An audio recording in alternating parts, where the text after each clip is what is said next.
In 1883, Novi Sad, one of Austria-Hungary's largest cities and the biggest Serbian-inhabited city at the time, got its first train station. The building was nothing out of the ordinary and similar to many others in the empire, and mainly connected the city with other parts of Hungary. For decades it functioned normally, serving the local population to get around. After Austria-Hungary was disintegrated and Novi Sad was annexed by Yugoslavia, the city started growing in importance, with many new Serbian and Bosnian settlers flooding to Novi Sad. In a relatively short amount of time, the city grew to a size that was beyond the capacity for its infrastructure. As such, the communist government at the time embarked on a journey to renovate and expand the city to fit the needs of its citizens. One of the main infrastructure projects conducted by them was the demolishing of the old train station and the building of a new, more centrally located one. Hence, in 1964, the Novi Sad train station as we know it today was built. The station was built in a classical brutalist style and serviced connections throughout Yugoslavia and abroad, and quickly became a popular gathering place for locals. For years, the train station remained untouched and stood the test of time, proving to be reliable and quite efficient in servicing tens of thousands of passengers. Most notably of all, it became one of the defining buildings of the city and beloved by many. However, sometime in 2022, the mayor of Novi Sad, Milosevic, announced that after 60 years, the train station was going to be fully renovated as a part of the fast rail project between Belgrade and Budapest, funded and executed in great part by the Chinese government. 我在北京 The renovation project would be undertaken by a Chinese construction company, starting and would be executed via joint efforts of Serbia and China. This was seen as nothing special, as for several decades now, China has been a key partner in developing Serbia's infrastructure and overall the infrastructure in the Balkans, with countries like Hungary, Greece, and North Macedonia openly working with the country in the strive to develop their nations. However, because the train station in Novi Sad carried such tremendous cultural and historic weight, the importance of the project was tremendous, and any and all botching of the project would reflect horribly on the ones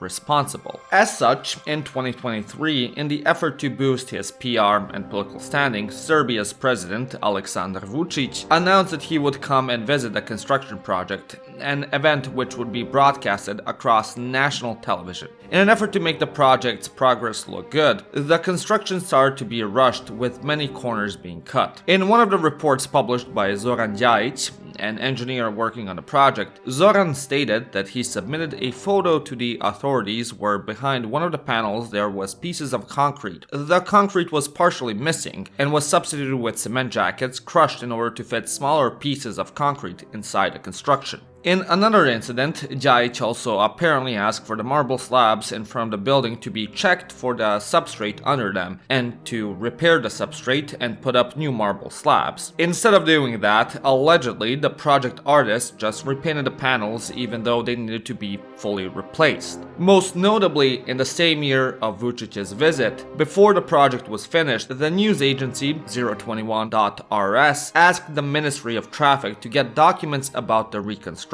However, the ministry denied their request, claiming that the Chinese project contractors do not wish for the documents to be available to the public before the end of the project. Besides that, one of the newest additions to the train station was the renovated canopy, which was envisioned to be reconstructed by having heavy glass, concrete, hard metal frames, and a green surface above it added. Many of the additions to the train station were not in the original project documents. Even so, in 2024, the train station was officially open to the public in a grand televised opening, even though, according to Serbian law, after the reconstruction of any building before it can be open to the public, it must possess an operating permit. The railway station did not obtain this. And so, for several months, the train station became again used by thousands, and even more than before, considering Serbia now hosted a fast rail linking Belgrade and Novi Sad together, two of the country's largest and most important cities. And soon enough, the fast rail would extend all the way to Budapest, which would make the train station even more important. However, on November 1st, just 4 months after the train station was opened, its canopy, weighing over 300 tons, collapsed and crushed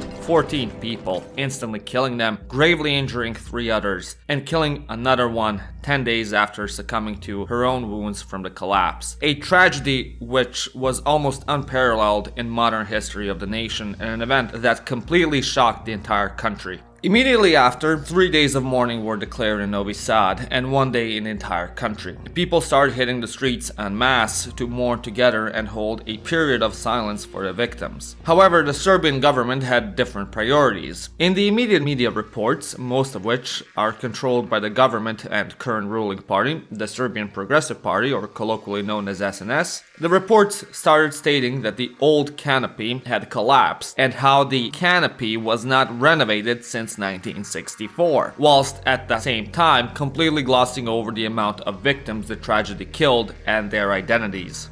This was preposterous and nothing less of dumping an entire bag of salt onto a gaping wound, and many Serbs saw it as such. Almost immediately after these reports were published, several engineers came out and publicly challenged the notion that the Canopy was not renovated. Quickly after that, pictures started popping up showcasing the Canopy before and after, clearly indicating that indeed it was affected during the renovation. In an aerial view of the building, the new Canopy's design could be clearly seen, with green soil right on top of it. According to one theory, the soil which was put on top was not accounted for properly in the final calculations. It is believed that if the soil was real, it was able to hold on to moisture from rain and other weather conditions, which would further increase the strain on the structure's support. Examining the damage where the canopy broke, cracks and tears in the concrete could be seen where there were no beams, as well as rust in the metal that was tying the canopy to the main structure. Furthermore, in the original project plans, the attic was envisioned to be empty,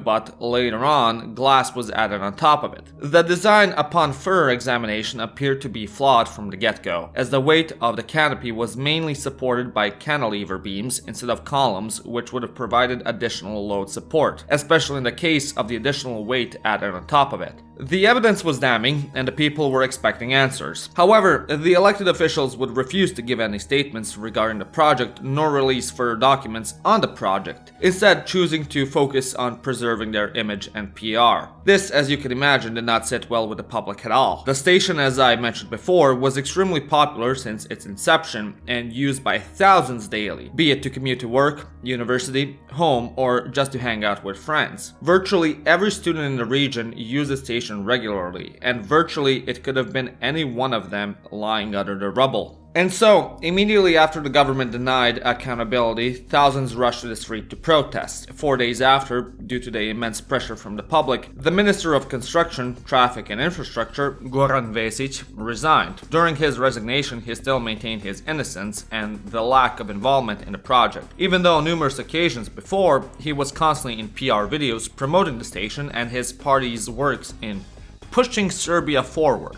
As this was going on, the independent media was working diligently to uncover and publish documents related to the renovation works of the train station and uncovering the roles of those involved in the command chain of the project. The public started calling for the apprehension and jailing of those responsible, mainly the state higher-ups. The government, seeing it could not hide the disastrous collapse of the canopy under the rug, then proceeded to shift the narrative in an effort to avoid blame to also finding and prosecuting those responsible, starting up an investigation and interviewing around 50 workers in the lower end of the project's chain of command, essentially trying to find an adequate scapegoat to shift the blame. Although more and more documentation was hitting the public's eye, the state's prosecutor's office, however, remained silent, and no action was being taken to prosecute those responsible for the tragedy. What was enough, and even more people went to the streets to protest, with a large mob of protesters forming right outside of Novi Sad town hall, with the public demanding that the government actually do something and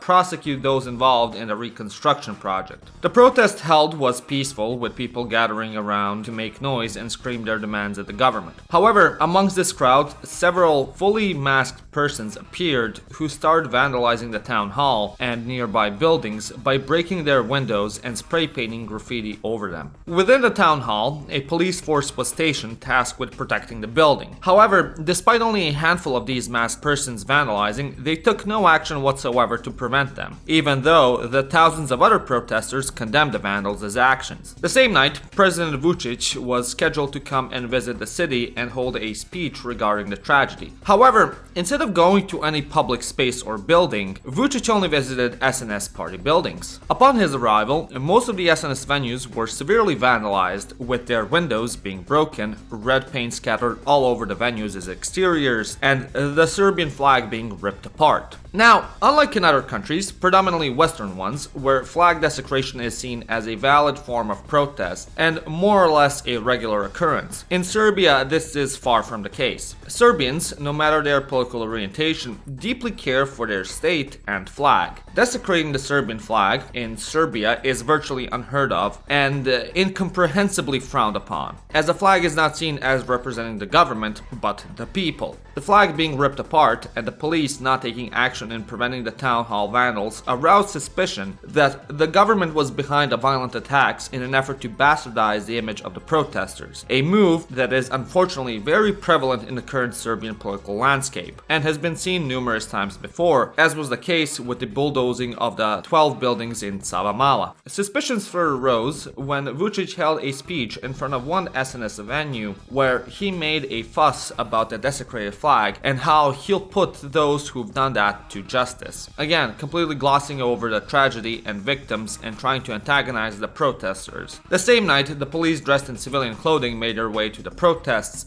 and arrested 14 people, mainly peaceful student protesters, whilst the vandals disappeared with no trace. The next day, after the town hall protest, the government held a session in which they condemned the protesters and publicly accused the opposition for organizing them. In an effort to show how they were doing something, several ministers resigned and 12 people were jailed due to the fall of the Canopy. Amongst the jailed persons was Vise and another minister. However, just after a couple of days in custody, both were released, while the 14 students remained in prison. As rumor has it, the incarcerated ministers were provided with newly renovated rooms with comfortable beds specifically suited for their needs, while at the same time the imprisoned students were placed in cold rundown prisons with pests, parasites like lice, and mold being present. This just further made the Serbian populace's blood boil, and protests started erupting all over the country, with thousands organizing and blocking traffic in silence. In one of the traffic blockade protests,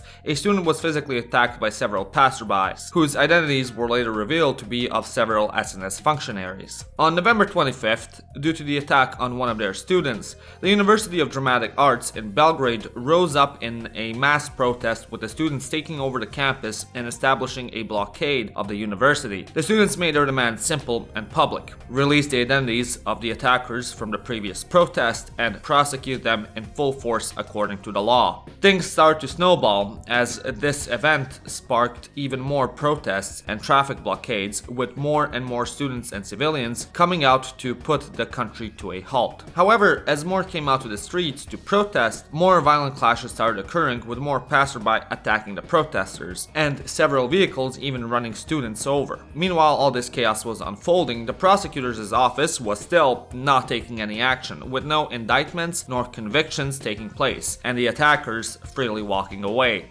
With the people's voice falling on deaf ears, the students took matters into their own hands. Day after day, one university after another got taken over by the student body, and a spring of blockades erupted, with classes grinding to a halt. As of writing this video, all public universities in Belgrade, Novi Sad, Niš, and Kragujevac have been taken over by students and have been blockaded, while even more public and private universities are joining their ranks. Unable to be ignored, this hit national and international news, bringing the Serbian government into the limelight. In typical fashion, government officials would state to the press that these protests are funded and organized by the local opposition and foreign powers, providing virtually little to no evidence to support their claims. To be fair, on one of the protests, two notorious oppositionary MPs, Dragan Đilas and Marinka Tepic, joined the protest and took pictures holding one of the banners, after which they immediately left. However, the students directly slammed the government accusations by refusing any and all party affiliation, acting completely as sovereign actors. You see, unlike many other revolutions, the Serbian student one was organized without ideological grounds. The student body rising up is composed of many people from all corners of the political compass. The main demands of the students are the complete publishing of documents of the train station reconstruction project done in the mutual effort by Serbia and China, dropping charges of the arrested student protesters, for the police to officially sue the persons who attacked students and professors protesting, as well as a 20% increase for university funding, while in Novi Sad,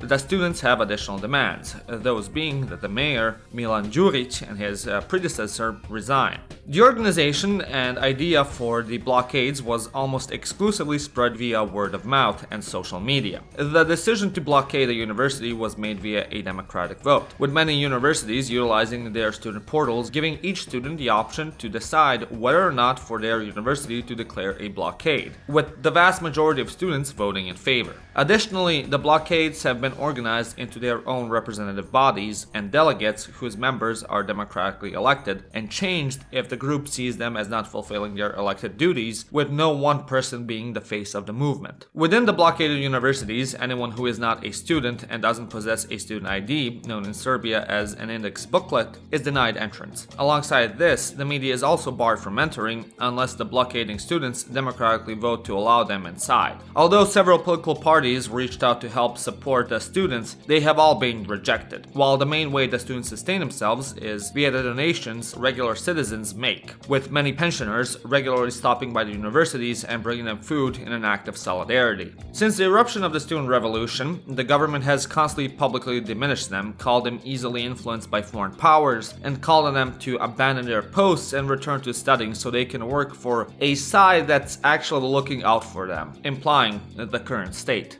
Although initially the president claimed that the students are attempting to overthrow the government, later he claimed that all their demands have been met, showcasing empty registers that were allegedly all the documents about the railway station, whilst also printing out allegedly random words on a piece of paper and again showcasing it to the public, claiming these were all the important documents relating to the project and claiming that they were now published as they were shown on television. After these attempts proved futile, he then claimed he already met all the demands and, to sweeten the deal, promised to give subsidies to young people for the purchase of their first home. However, the students continued protesting as they stated that the president of Serbia does not hold jurisdiction over the institutions that are responsible for meeting their demands. The student body also claimed that they are demanding for the proper work of the Serbian government institutions and for them to do their job. Even so, after the announcement was made by President Vučić, on the official state website, documents regarding the renovation project started to be published. Alongside this, the budget increase for university funding was adopted.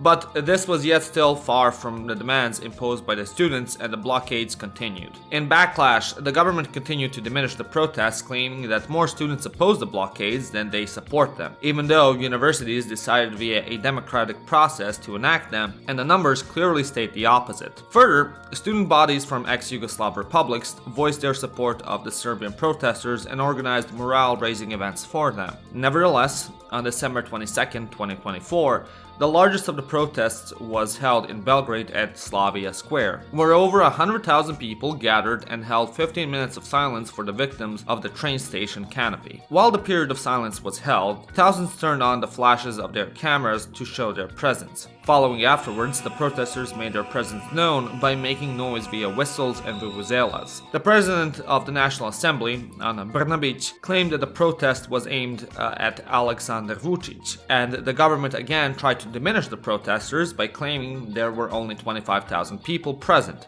According to the government, the state utilized a custom-made software for counting people at protests, and that's how they got that number. Later on, they backtracked on the statement that there were only 25,000 people counted, but 18,000 instead. As of writing this video, the students and the government are in a standstill. Although some concessions were made by the government, the majority of the demands are still unfulfilled, mostly those relating to bringing the ones involved in the train station project and those attacking students to justice. The biggest event that transpired since the Slavia protest was the resignation of the Prime Minister Milosevic, after several protesters were attacked, yet again, by SNS functionaries during a protest in front of an SNS venue, which ended up in one woman being taken to the hospital. However, the status quo of the country being at a standstill due to the blockades remains, and more smaller universities located in smaller cities and towns join their peers. In addition to this, it is theorized that the Serbian Ministry of Security Information has been trying to target students by creating websites where the student protesters would be doxed via their full names, faces, and addresses being showcased, and malware and spyware infecting protesters' devices. In one instance, two dual national citizens of both Serbia and Croatia had their Croatian passports published in the government-owned press, which is a severe breaking of the law.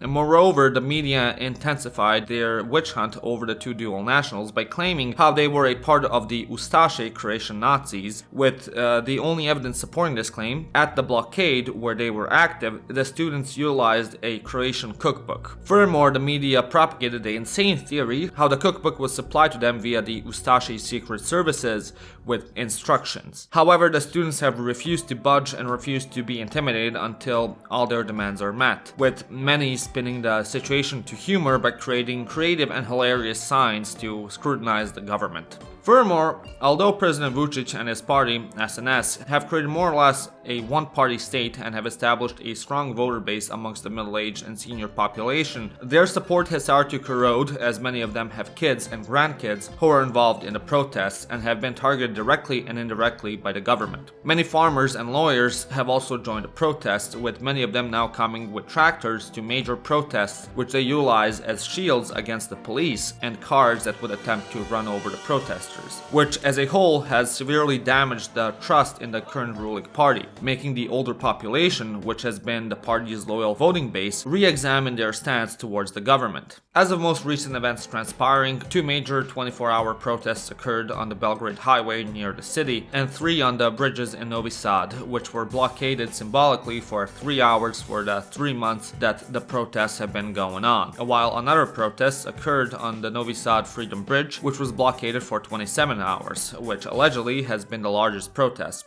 overshadowing the Slavia one with over 300,000 attendees. Right now, it is unknown what the result of this revolution will be, as the student body refuses to budge, and due to the mass scale of the people involved, the government cannot utilize direct force to disband the protests. Doing so would be political suicide and potentially open Pandora's box for a revolution Serbia hasn't seen since the fall of Milosevic. As such, they must tread carefully, as one wrong move can be the end of Vučić and SNS as we know it. Hopefully, the students will be able to get all their demands met with their fight. Perhaps the Iron Curtain of corruption in this country can come to an end, and Serbia can see brighter days for its citizens where no man is above the law.